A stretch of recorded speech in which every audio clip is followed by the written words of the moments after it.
Olá, meus amigos, Rafael Rocha, advogado criminalista. Hoje no quadro Opinião Jurídica eu quero falar com você sobre o tema presunção de inocência e o caso Danilo. O caso Danilo é aquela criança da cidade de Goiânia, Goiás, que foi assassinada há poucos dias, a qual nós deixamos aqui nossas condolências à família por um evento tão trágico e triste como esse. Nós sentimos muito pela família e pela vida do Danilo. Bom, mas o que nós queremos tratar aqui é de questões jurídicas com referência a esse caso, que é a presunção da inocência. Novamente, eu vou trazer aqui o conceito do que é a presunção da inocência, ou também chamado princípio da não culpabilidade, ok? É um princípio constitucional que está no artigo 5º da Constituição Federal, que diz que ninguém será considerado culpado antes do trânsito em julgado da sentença penal condenatória, ok? Olha só, ninguém é culpado sem antes ter uma sentença que condene a pessoa no âmbito criminal e não haja mais possibilidade de recursos, seja da defesa, seja da acusação, ok? Então, esse é o princípio da presunção da inocência ou não culpabilidade. E por que isso é importante? Justamente para o casos como esse do Danilo. O padrasto dele foi, de início, considerado autor, participante desse horrendo crime. Passado alguns dias, num bom trabalho feito aí pela Polícia Civil, o delegado de Polícia Civil, descobriram através das diligências do inquérito que ele não teve nenhuma participação e não é autor desse crime, não há indício de autoria nem qualquer participação. E aí o pessoal começa a apostar aí agora então que ele é inocentado. Bom, já havia sido apresentada sua imagem como autor ou como partícipe, as redes sociais estavam cheias disso daí, né? Os jornais mostraram isso, o nome dele, ele como, na verdade, culpado por esse crime, e agora descobriu-se, poucos dias depois, ainda bem, que não foi tão demorado assim, pois há pessoas que inclusive são condenadas e são inocentes, mas há poucos dias após, então foi descoberto que ele não teve participação qualquer nesse assassinato. Foi uma armação da outra pessoa que é o considerado autor desse horrendo crime. Bom, e por que é importante a gente tratar sobre isso daqui? Em primeiro lugar, porque a vida dessa pessoa, do padrasto do Danilo, foi devastada.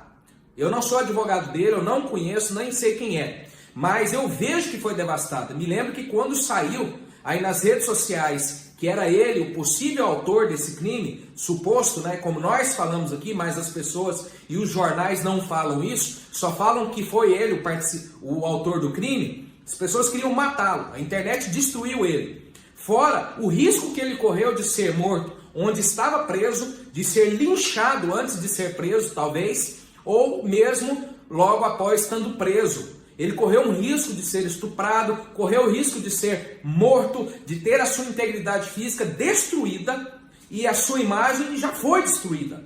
E por quê?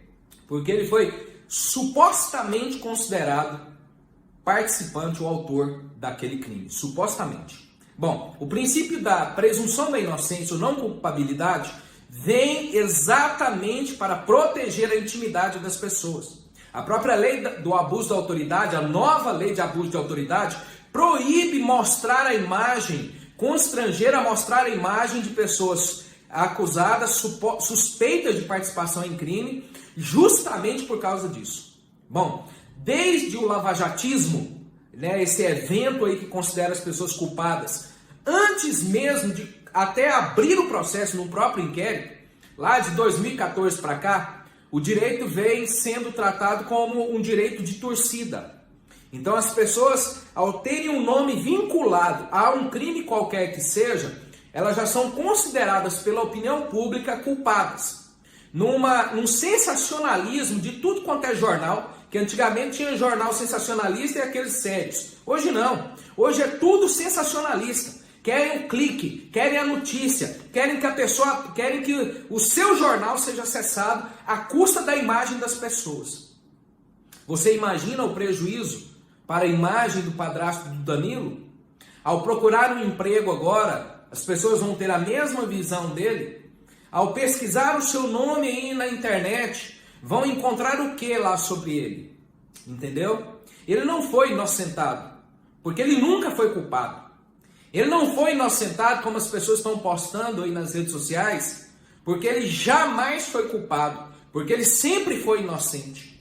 E é assim que deve ser. O direito penal no mundo, até inclusive pela própria Carta dos Direitos Humanos, diz que ninguém pode ser considerado culpado até que se prove o contrário. E a Constituição Federal foi além. Diz que ninguém pode ser considerado culpado até a sentença penal condenatória transitada em julgado, onde não há mais possibilidade de recurso, porque às vezes até uma prova pode ser falsa, pode ser ilícita, pode não servir ao processo. Então aqui eu deixo para você essa reflexão. Muita gente pode estar pensando assim, não tem nada a ver com isso, mas é que amanhã alguém pode te acusar, amanhã você pode sair como suspeito, seu rosto aí nas redes sociais, nos jornais, e você não dever nada, e a sua vida estará destruída para todo sempre, porque não foi aplicado o princípio da presunção da inocência ou não culpabilidade. O direito brasileiro urge voltar ao princípio da não culpabilidade. Urge. Tudo isso que começou aí com Sérgio Moro, que não é herói de patavina nenhuma desse país, tudo que começou aí com lavajatismo, destruiu o direito no Brasil, que virou direito de torcida, direito de direita e de esquerda, política, e virou também passaram a existir também os garantistas ocasionais. Aqueles que, se for do meu partido, se for do meu político, aí sim, a ele é o direito. Se for contra o meu político, a ele, então, as leis. Nós temos que voltar. O direito, ele não é partidário. O direito tem que preservar a imagem das pessoas. Me lembro também que quando saiu a nova lei do abuso de autoridade, as pessoas disseram, agora é proibido mostrar foto de bandido. Não é proibido. Mas a minha pergunta é, qual a importância de ter mostrado o rosto do padrasto do Danilo? Havia alguma necessidade de publicar o rosto dele? Bom, eu acho que não. Eu acho que nesse sentido a polícia erra, nesse sentido os jornais erram, porque destruíram a vida de uma pessoa e não vão dar notícia agora expondo a real face dele, nem vão entrevistá-lo, nem vão tentar limpar o nome dele, e lá no Google estará ainda o nome dele como acusado desse evento trágico. Então, que nós voltemos ao direito, voltemos ao princípio da presunção da inocência, antes que seja tarde demais e mais vidas sejam destruídas. Essa é a opinião de hoje, é a opinião aqui do nosso quadro jurídico, que nós voltemos à presunção da inocência. Meu nome é Rafael Rocha, eu sou advogado criminalista, um grande abraço e até mais.